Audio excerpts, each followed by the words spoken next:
one of the most important parts of life ability, life is the ability to get the weapon that goes for the gun. Say, because the weapon that you have tucked away does no good. So an important part of knife fighting and gunfighting is you carrying a weapon for self-defense purposes and you're trained with it. One of the most important things to practice to get good at is deploying the weapon swiftly, be able to get the weapon out of time. Now, before I carry on with this, as a disclaimer, don't do anything you've seen me do in this video thus far at home, and don't try anything you see me do after this point at home. The martial arts fighting stunts you've seen, will see performed in this video are done either by trained experts or supervision. So, one of the most important parts of knife fighting is getting the weapon out quickly, because if you're carrying a knife and you're training knife fighting martial arts for self-defense, you're now walking around holding the weapon, which means if you need to use your knife fighting martial arts skill in self-defense, the first part of it is going to be getting the weapon into action. But there's no good practice in knife fighting martial arts to get really good at using it once it's out, if you can't get the weapon out. So, practicing rapid deployment, getting better at quickly getting the weapon out, is an important part of knife fighting martial arts. You'll find it just with common sense. Meaning, if you covert carry a weapon, a gun, and you have it on your shirt, and in the supermarket, there's a robbery, gas station robbery, and you covert carry, you have a weapon on the heel, under your jacket or your shirt, a hoodie, whatever. And then somebody comes in and starts shooting everybody inside. And if you can't get the weapon out at time, you get shot. So, be it knife fighting or gunfighting, if somebody's covert carrying a weapon and they're intended to get better at using it for self-defense, one of the most important things to practice getting better at is the rapid deployment, where you can get the weapon out quickly. That's one of the most important parts of knife fighting ability. So when I've been training knife fighting martial arts, it's not like, okay, I'm going to train knife fighting martial arts. So it's like I go get the weapon, the knife, assume a fighting stance in front of the target, and start drilling techniques into this. No, it's practicing. It's like, I need the weapon right now, see, and then deploying the weapon is the first part of it. See? And how I'm carrying this now is close to center line. So carrying is also important, how you carry the weapon. For example, if I would carry the knife inside of my sock, inside of a boot, first of all, I have to lift the pant leg and then get it out there, which can be harder to do. So, however you carry it, you practice deploying the weapon from the way you can. And there's different ways to carry the weapon. So right now, how I got it is in the middle here, or close to the middle, which means it's equally accessible by both hands. Okay. Meaning, if you're in a fight and you grab the other person's body. Now here's the deployment breaking up how I do it. Okay, so 1, freeing the weapon. 2, grabbing the weapon. 3, deploying the weapon. 4, using the weapon. Okay. Now, making it more challenging is this hand is occupied. It's been injured, or I'm holding on to somebody, or I'm throwing punches with this, and then using only one hand to pull this weapon. That's more difficult to do. And then the left hand. Notice how much longer that took with the left hand. Now still, it's not unacceptable. But with the left hand, not using the other hand to free the weapon and then grabbing it. By limiting myself to only using one hand for the whole deployment process. Meaning getting it here and then getting it out. This is easier. See here.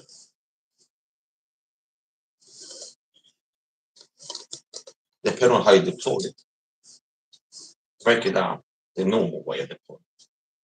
1, lifting the jacket, which frees the handle. 2, grabbing the handle. 3, pulling the weapon. 4, attacking work. Okay. So it will be this. Okay. The first step is this. 1, 2, 3, 4. Attack the weapon. 1, 2, 3. Okay. 1 arm became 3. So here. 1, 2, 3, pulling it. 4, pushing it into the enemy board. The enemy's board. Now, this can be done at the same time. You start here, where I'm doing both things at the same time. And it's time to where it's like this. See, back here.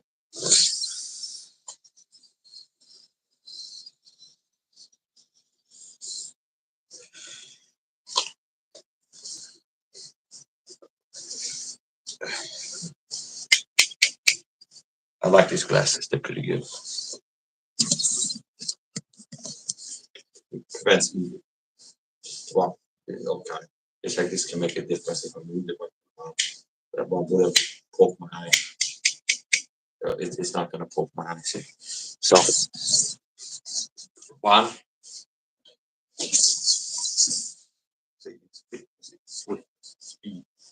Speed is important. So one of the most important parts of knife fighting ability is getting good at deploying the knife swiftly. Okay. Right, you're carrying. See here, and I'm going to use it here. So deployment is important. It's crucial. If you practice getting really good at, like, when the weapon is in your hand, the knife, getting really good at attacking with and everything else, but you're not good at deploying the weapon. If you're in a situation like, wow, I had to use my knife to defend my life right now, and you can't get it out in time, it's like that all the what you've been training, getting good at using the weapon once it's in your hand, that's, you know. Okay, so deployment is important. Here. For knife fighting, thrusts, stabbing attacks are more viable ways of attacking with a knife than slashes. Okay. Stabs, thrusts are more important, are more viable as a way of attack with the knife than slashes. Meaning, stabs to the body. There's certain areas, target zones, that if you would choose to attack with a slash, wouldn't be that effective, ranging from not that effective to non-effective, meaning not effective at all. And attack to the same place, you would attack with a thrust, it would have caused significant damage. For example, if I slash like this, here, to this area, if you have a leather belt or something like this, and you have clothes, it might not, I might just cut the clothes and not cut through it and create significant bleeding. But a powerful thrust in the same area could go through even like a leather belt and get it. It's powerful. So certain places, like attacking here with a slash, might not get through the penetration opponent, but a stab would get through it.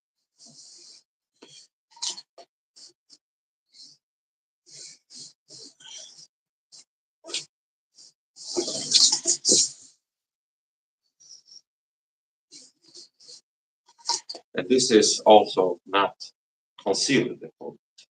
Another way you could deploy things is to disguise the opponent. Okay. Meaning, if a person is over here and you don't want them to know you're about to pull a weapon, it's like turn your body away. And now you can pull the weapon, and then when you turn around, you have a weapon. Okay. Now this is in front of them. Now speed is more important.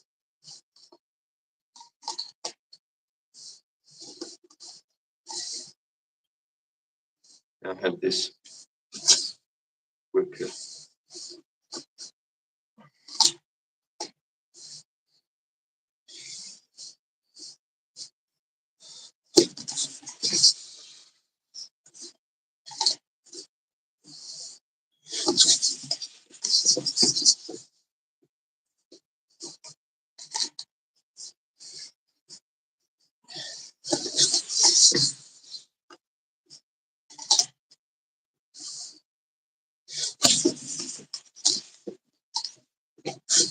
notice how this, and I float with it.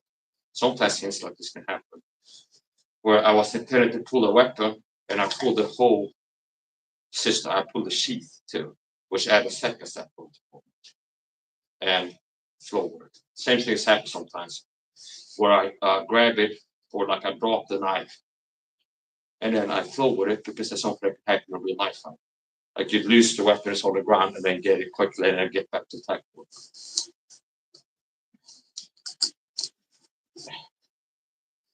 1,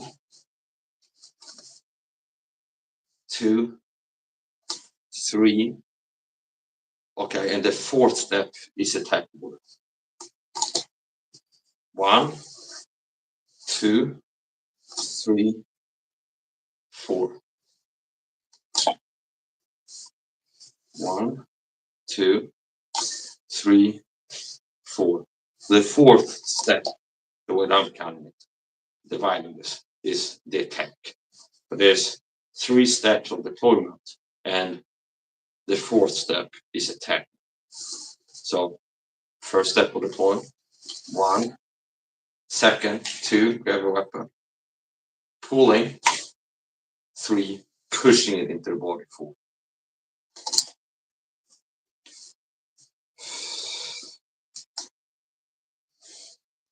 What I figured out is a lot of times it can be easier to drag your hand and caress your body until you meet the weapon handle than attempt to be accurate in point A to point B, like this, bringing your hand to the handle.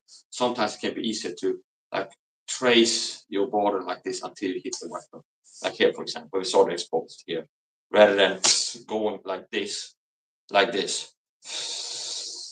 dragging my hand over my body until I hit the plane.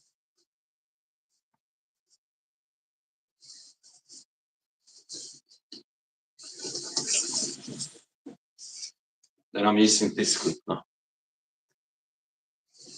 Now, like I said, don't try what you see me do at home. Okay. And I'm not joking about that. It's like you can get hurt.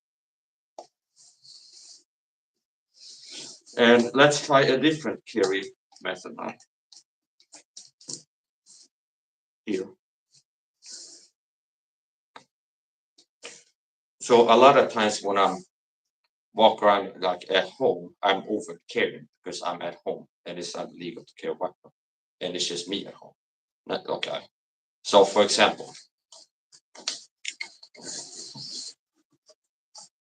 let's say a lot of times I will be carrying. Now I have it here. Here. Okay. In the center line, once again, only in the back. So a lot of times how I'm carrying my weapons plural, okay, at home is over carrying like this. Like you can see that I got a knife there. It could be another knife that I have in the pocket here, and part of the handle sticking out here. So I have like one knife in this pocket, one knife in this pocket, and you might be able to see both of them, or at least one of them. Now, let's say it's like ding dong, and I got a delivery. It's like, oh, I forgot, I got a delivery, okay, and I'm carrying like this or like this. And let's say it's like I got an Amazon delivery I have to sign for. And it's like, it wouldn't be legal for me to open the door and receive a package while over carrying. But maybe it's more sensible. I don't want the Amazon driver to have shot, but like somebody's opening the door, it's got like a knife. Like open the door, there's a guy standing there with a knife here, okay? So in a situation like that, I might do this, okay? Yeah. And then switch it to the back. And it's still overt carry if somebody's behind my back, but from the front it's covert carry. Meaning if I receive a package, okay, get the package. Now, in case it'd be like the Illuminati pays a hitman to disguise themselves as Amazon delivery driver, and then it's like a package, he opens, he's got some weapon there. It's like here, see, now it's ready. So that's like half covert carry. It's covert carry from the front, okay? So as long as I don't turn my body too much, it's still covert, okay? And this is the mirror of the front center line carry, okay, where it's equally accessible for here. Now in a situation like that, here, okay, I can throw a punch and then see, there's many things if you think about this. There's many things you can do. Meaning here, standing here, for example, it can be palm strike to the front, grab the weapon. It can be palm strike, turn around, capture the neck. It can be punch, grab the jacket, deploy the weapon, attack with it. Okay. It can be somebody's attacking, block the punch or something like this. Throw a punch, grab the person, and then deploy the weapon and then attack with it. Okay. And it works with both hands. Or it can be punch with the right, and notice how I flow with it there, where there was the deployment error, where the whole sheet came with it, was added a second step of deployment. It's like, oh, I'm holding the knife sheatheded, and then that's the second step of deployment. Now, these type of things could easily be prevented by some minor adjustments to the sheath, and you can like lock it in so it won't come off. Okay. Now, anyway, here's the point.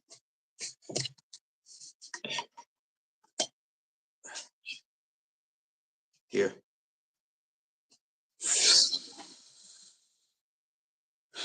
Here. Here.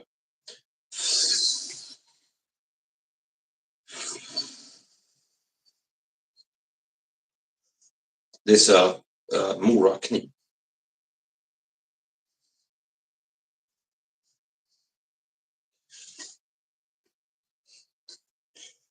Another way I've carried knives before is on my plate carrier, where I have it center line on the plate carrier. And it's the same thing from the front. You can reach with both hands. And it actually adds to the armor, the protection, because this is like a hard steel, okay?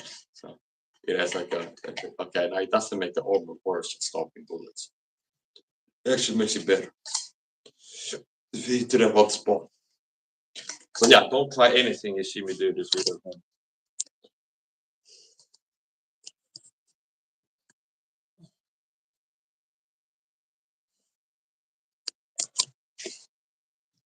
Now we've been practicing. Well, actually, let's do another deployment.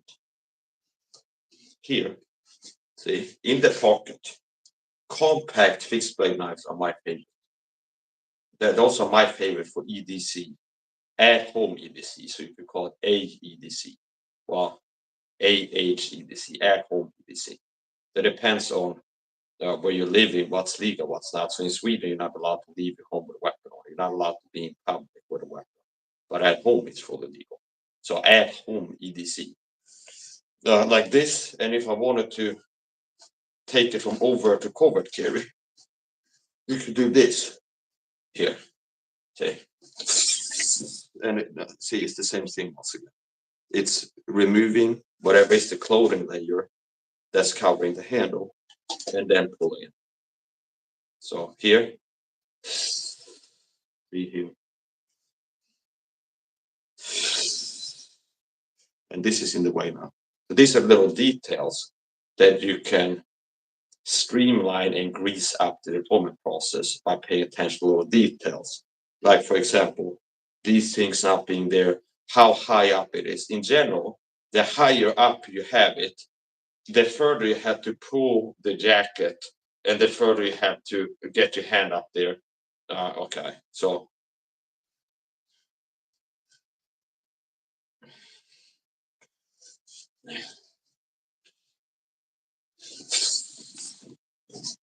notice how that, you might, if you slow down the footage, you can see it. But once again, as I pulled on the handle, the whole sheet came with it, which added a new step of deployment.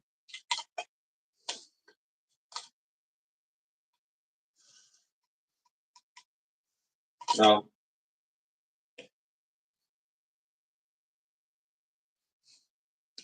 we're gonna practice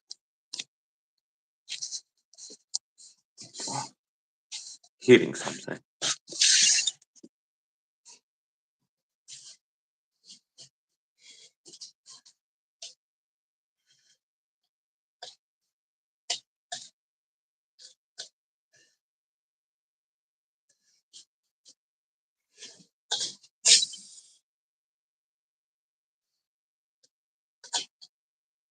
And if somebody's moving towards you, attacking you. It might be that if you have the weapon free, the first attack will be this close. Okay. Here, and I'm having it here now.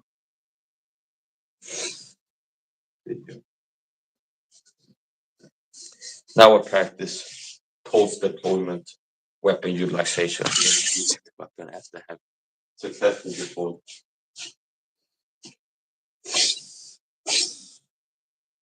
Slash stab. See, that's a successful sequence. Slash connected where I wanted to, and the stab connected where I wanted to.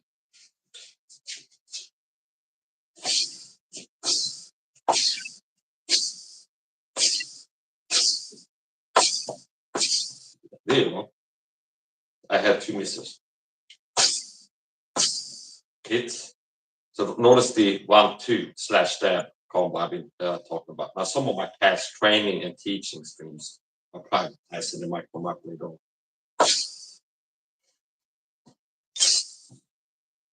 Now, you have to remember, missing this ball doesn't mean it's a non-effective attack. I'm practicing being precise and hitting exactly where I want to hit. Okay. And an attack that hits exactly where you want it to hit, if you're picking a good spot to attack, there's an advantage to that. Now, if you're thinking, for example, that this is practicing attacking the neck here, like the air example, if it is here, like 2 inches beneath, it's still the neck and it's still the body.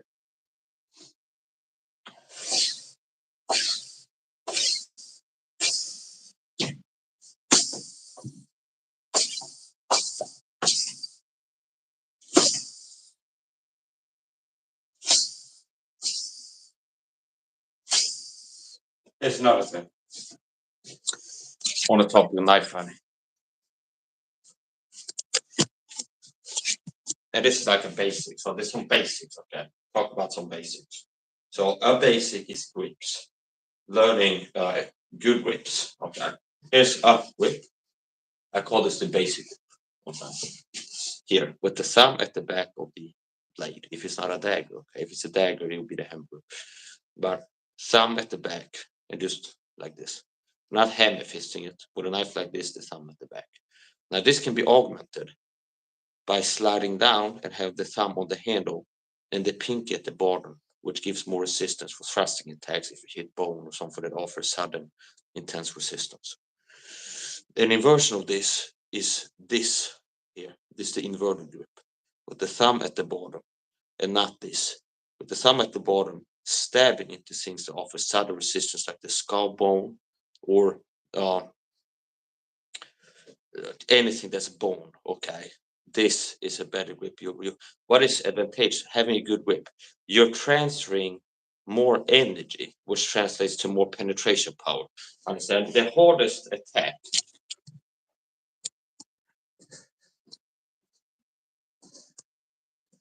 here.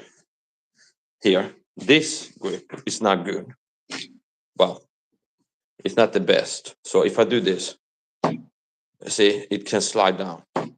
See, and you're hoping that the finger guard will keep your hand upside down the handle. Now this is light, and I'm compensated by having a loose grip to show you what can happen with a downward stab to something that gives you sudden resistance. If I start out here with a hammer grip, see, now even if I'm squeezing it, if it's hard enough and resistance enough, it can still happen. I learned that the hard way in training, doing impact training on something like this, only a bookshelf, and I was practicing slashes and stabs in impact training with both grips, the reverse grip, and I had this, and I hit something, my hand side down, and I cut my pinky on the blade. So this, with the thumb at the back, just the thumb itself offers a lot of resistance from your hand going down towards the blade. So here, see here, this is a good grip, reverse stabbing grip. Here, see here, this same thing here. This can be stabbed with, okay. Now, if you want a stronger grip, this is an augmentation of that grip. I had the pinky, so it's mirrored. It's the inverted form of this, see. So the finger at the bottom of the handle adds resistance. See here. See, my pink is there. See. Okay. This is a more secure grip, a pink at the bottom. Or the thumb. If you have a skull break at the bottom there, it becomes different. Now, an advantage to that is you can impact more effectively with the bottom of the handle. If it has some kind of hard metal here, point or not, you can impact, you can hit with it. Okay. Here's a grip. Different grip.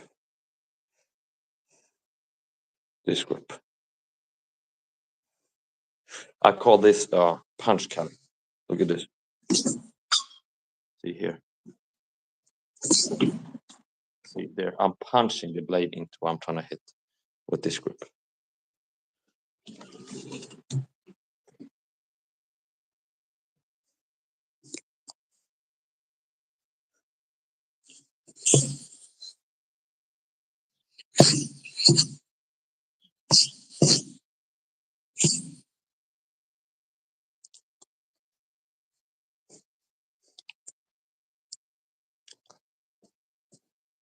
So here we go. Watch me.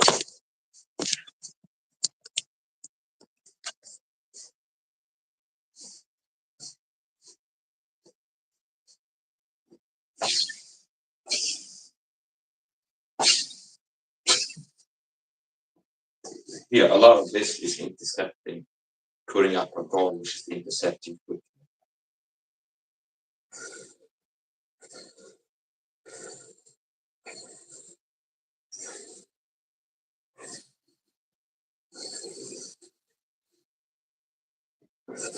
The outside of the arm is the shield arm. It's better to catch attacks to the outside of the arm than inside of the arm. Nosotros ends up being like this.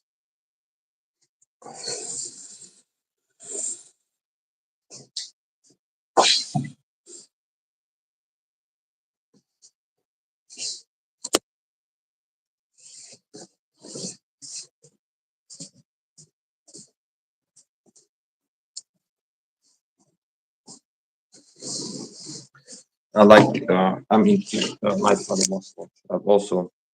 I like to look at videos. Sometimes I look at videos of knife attacks, like CCTV footage where somebody's attacking somebody else with a knife.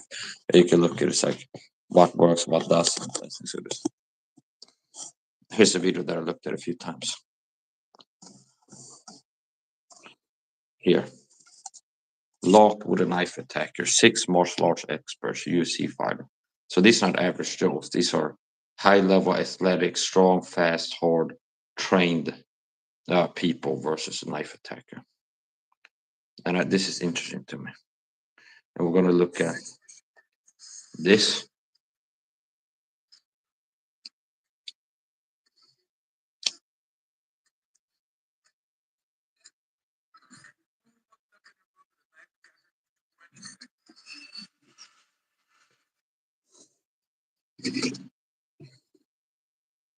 This is fair use for educational entertainment purposes.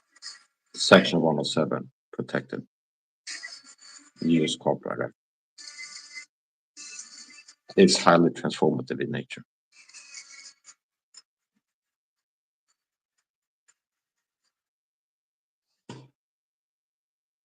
Shank Tang.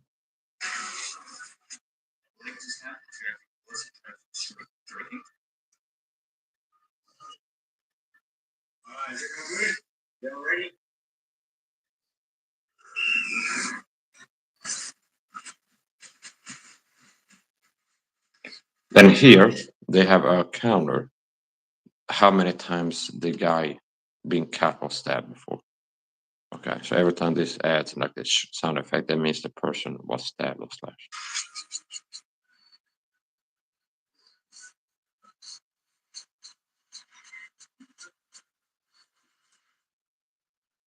So they will be bleeding profusely at this point. You have to also bear in mind when this is simulated combat.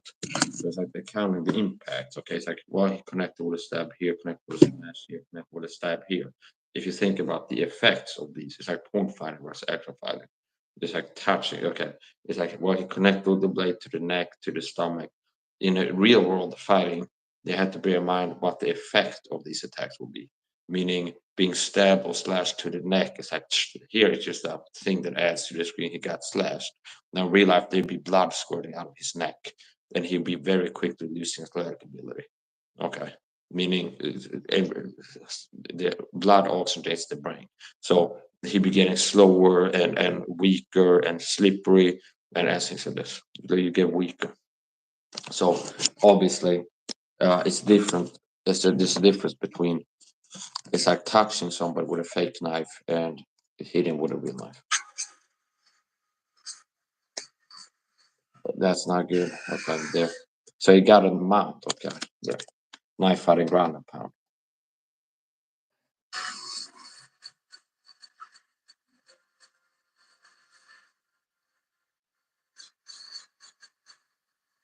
19. Now this guy looks like he might be training regular martial arts because he has some wrestling, like some grappling ability. That's above the instinctual one. Okay.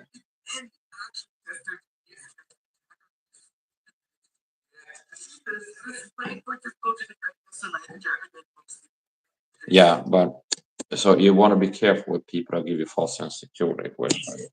Oh, this is a secret technique, knife defense. Somebody comes say, you buy my DVD, knife and self defense.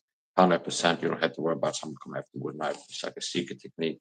So you just do this, and it's like every work every time. This okay, like there's a balance. There's things you can do to make yourself increase the chances of being able to win a fight, a knife fight where you don't have a knife, another person has a knife, or a knife fight where you have a knife, another person has a knife.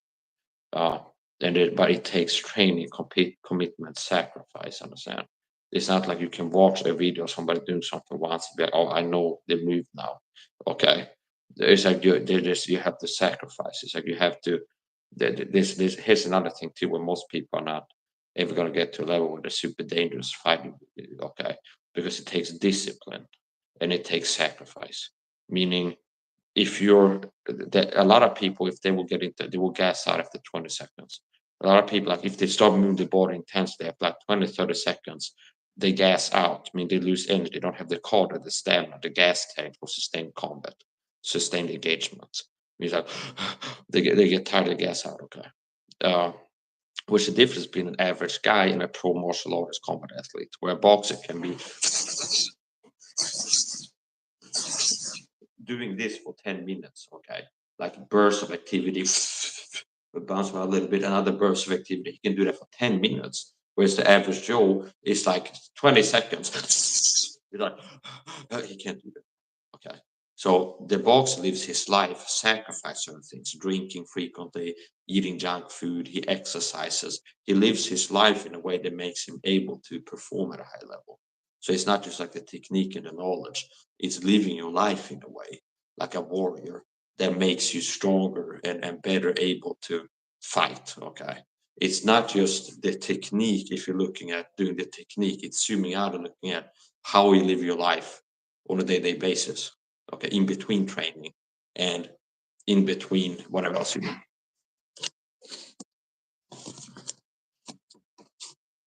of looking like movies, reality is usually much closer to what you see here. Even the trained fighter, and although Jeff Jagger used to be a top first and leaving him with no issues of it for the rest of the championship, he did not do enough damage with it and suffered too many injuries, officially not surviving the first round.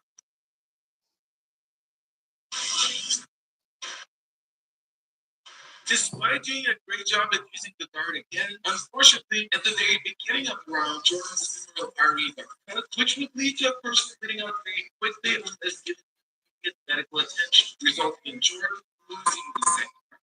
He also refused to wear it, but Jordan was not ready to give up yet. Let me see if I can pick different. You can watch this video on the martial arts journey with Roka's channel.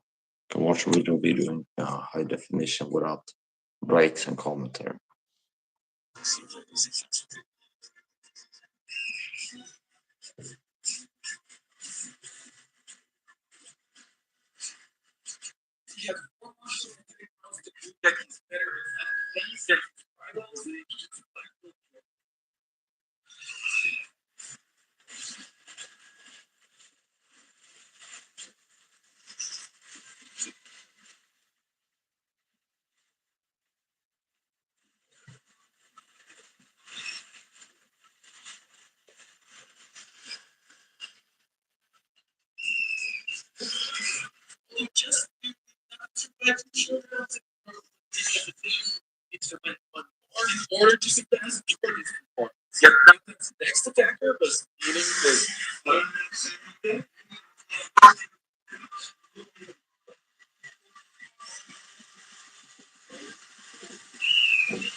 Whoa, that's cool.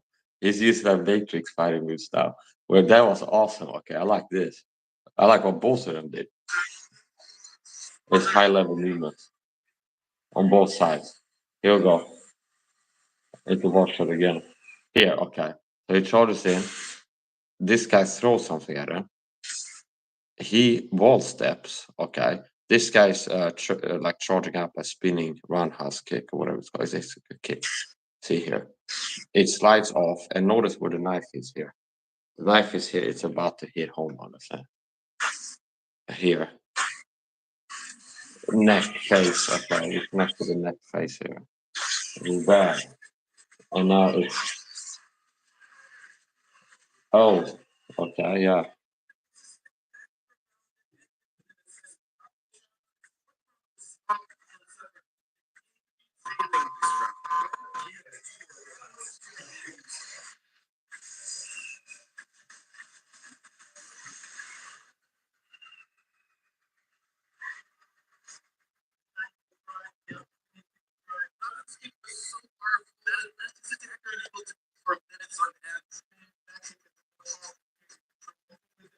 Mhm.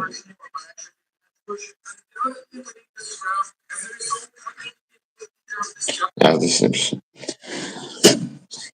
So with knife fighting martial arts, this things that you can apply things from other martial art forms like boxing. For example, if I have my knife here, okay, now actually I don't have the knife here. Okay, so that's the point. You can have the knife. Let's get a knife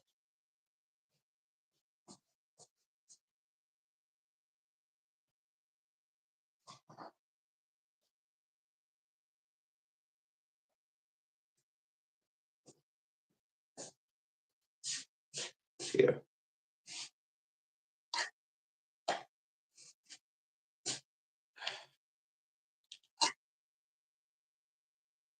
So sometimes the deployment, part of deployment is assuming a better grip. So the first, how I deployed might be with just 3 fingers here, this specific sheet. Then a new step becomes acquiring a proper grip right after. So like this. And I'm adjusting, I'm assuming a proper grip. So here.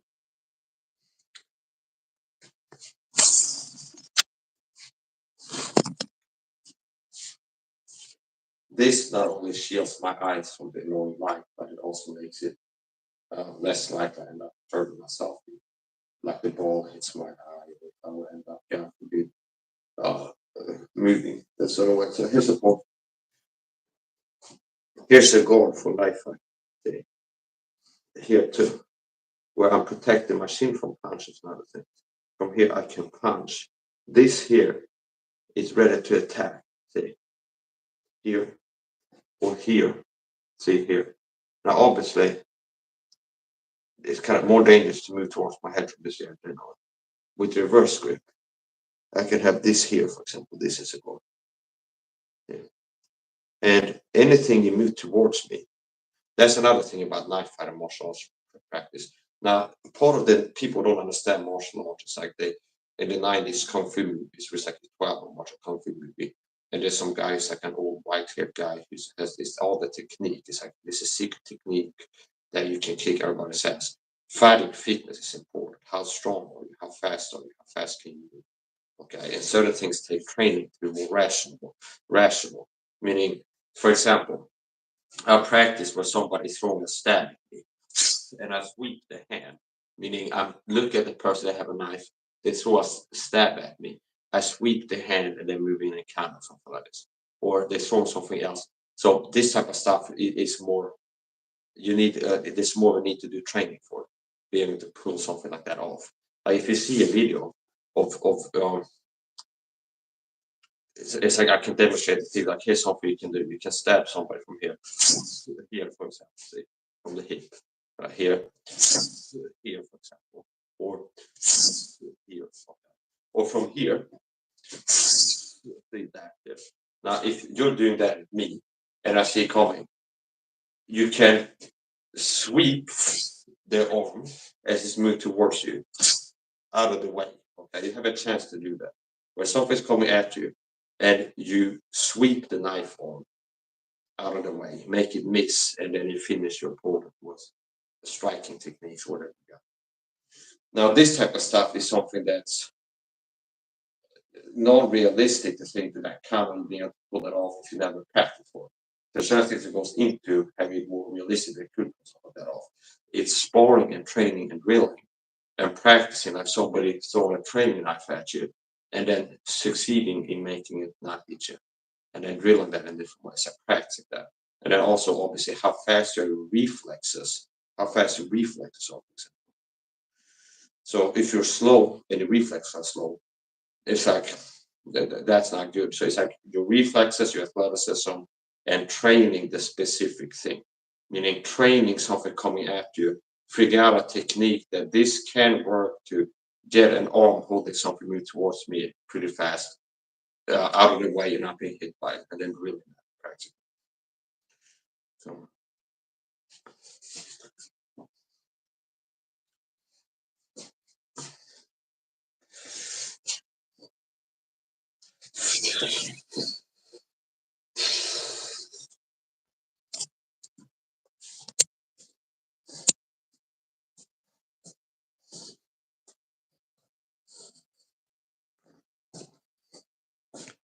This is a Muro knife. It's a fixed blade. There you go.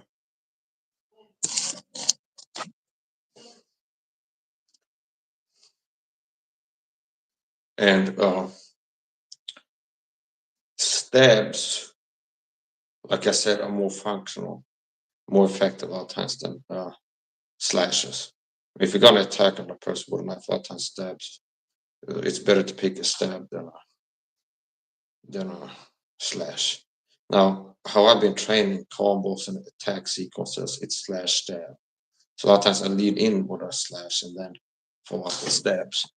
For example, this here, from here, slash stab, like a slash followed by a stab, slash stab, or slash stab, slash.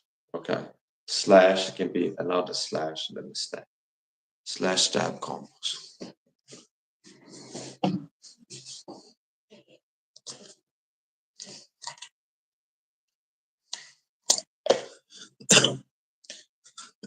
Especially as whatever. I don't want to be too valuable because me working hard to help other people, so maybe be attacked more.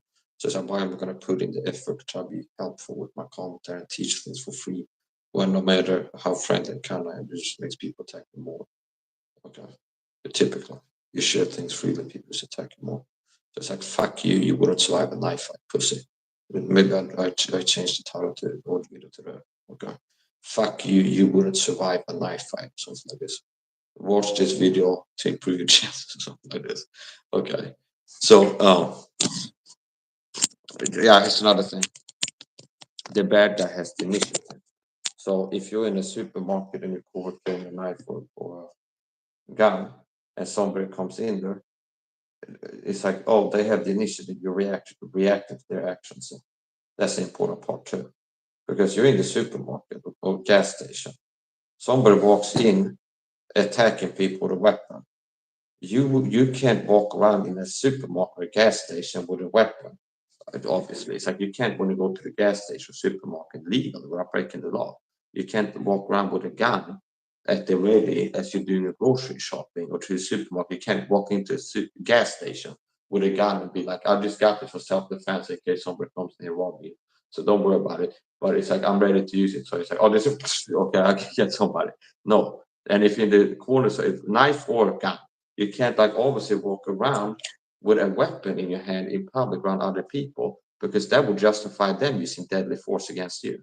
I mean, if I walk around in the supermarket, hold a knife like this, moving towards people, being around people, If somebody was up and like hits me with something over the head, like, well, the guy was walking around holding a knife. Okay, I was in fear of my life. He's holding a weapon at the ready. Okay, see, so that can actually like buy people the right to attack you. Okay, so here's the point.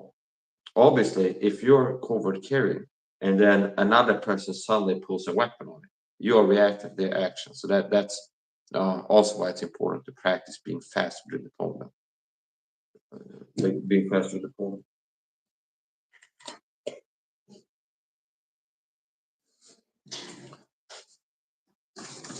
Also, if you would be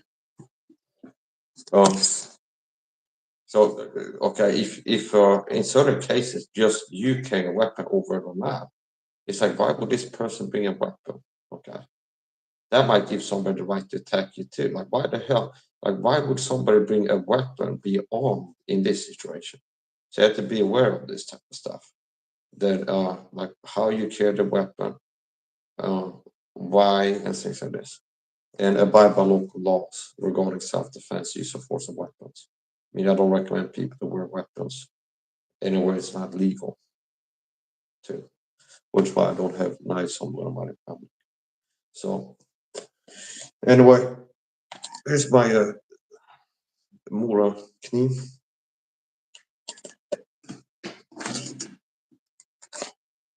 Here's my cold steel recall Tento, which is also a fixed blade knife, and it's a little bit bigger. It's small enough to be able to carry even for working, but it's a little bit heavier, a little bit heftier.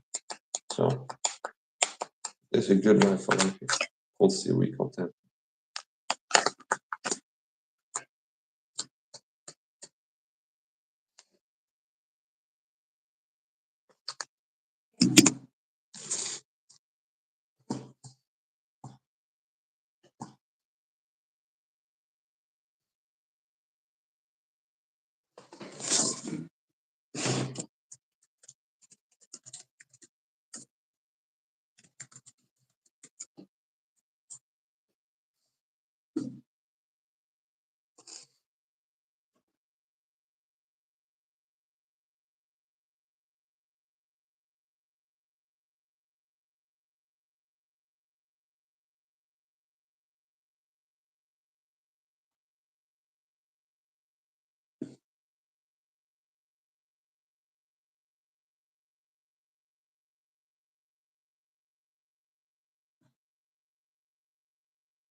I'm looking at knife fight statistics.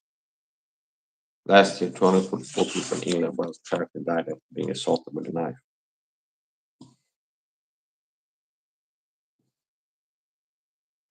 I'm interested in the statistics on how many times somebody attacks another person with a knife and results in death in the victim.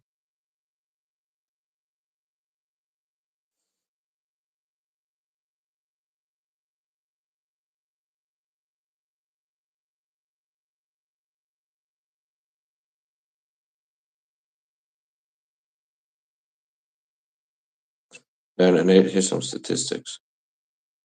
Talk about people carrying weapons. Children who carry weapons were almost okay. They were significantly more likely to have been personally affected by violence. So statistically, if you've been targeted with violence, that can be psychological violence, bullying, or physical violence, you're more likely to end up armed yourself with a lethal weapon, statistically, which is common sense.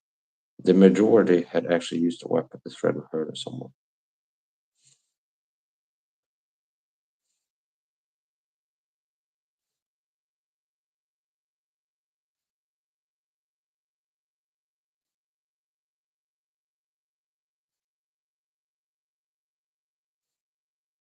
Hmm. Yeah, whatever. I'd be more interested in statistics, like more like skill-based statistics had to do with some other details. So I like knife fighting martial arts. The important part of knife fighting ability is uh, the ability to quickly get the weapon into action. Okay, obviously, it's the same thing with a gun or anything else. It's like if you have a weapon, important part of the skill set, like the whole, like everything that has to do with getting better at using a weapon, important part of it is being able to quickly deploy it, to get good at getting the weapon out quickly. Okay. And there's a lot of details to go into it. But practice. Now, I wouldn't recommend anybody, once more, I already did the disclaimer at the beginning, but I don't recommend anybody to try anything you've seen me do at home. Meaning using an actual knife and pulling it, you can get cut and stabbed and things like this. Just you yourself practicing. So, yeah. Now, something that can make you more dangerous to yourself and the person you're attacking is holding two knives. Okay. So if you have two knives and you attack someone with two knives, that is more dangerous because it's like these things coming at you from different. But it's also more likely you end up cutting yourself. Here's a point. Knife fighting is interesting. So,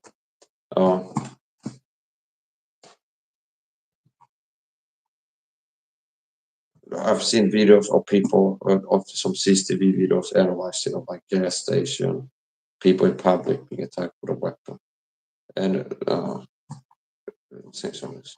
That's part of like active shit, like self-defense.